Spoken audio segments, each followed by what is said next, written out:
DB কার্যালয়ে বৈষম্য বিরোধী ছাত্র আন্দোলনের সমন্বয়কদের খাবারের ছবি তোলা ও তা গণমাধ্যমে প্রকাশের সিদ্ধান্ত তৎকালীন স্বরাষ্ট্রমন্ত্রী ও পুলিশের ঊর্ধ্বতন কর্মকর্তাদের নির্দেশে নেওয়া হয়েছিল বলে দাবি করেছেন তৎকালীন ডিবি প্রধান হারুনুর রশিদ।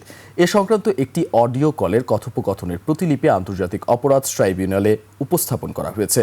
আন্তর্জাতিক অপরাধ ট্রাইব্যুনাল ২ এর চেয়ারম্যান বিচারপতি নজরুল ইসলাম চৌধুরীর নেতৃত্বাধীন ৩ সদস্যের বিচারিক প্যানেলে ওবায়দুল কাদের ও অন্য ৬ জনের বিরুদ্ধে দায়ের করা মানবতাবিরোধী অপরাধের মামলার যুক্তিতর্কের উপস্থাপনের দিনে কল রেকর্ডটি প্রমাণ হিসেবে জমা দেয় প্রসিকিউশন। ট্রাইব্যুনালে উপস্থাপিত ওবায়দুল কাদের ও হারুনুর রশিদের কথোপকথনের প্রতিলিপিতে হারুনকে বলতে শোনা যায়, সমন্বয়কদের খাওয়ানোর সিদ্ধান্ত তার নিজের ছিল না। তৎকালীন স্বরাষ্ট্রমন্ত্রী ও এসবি প্রধানের নির্দেশেই খাবারের ব্যবস্থা করা এবং ছবি তোলা হয়েছিল।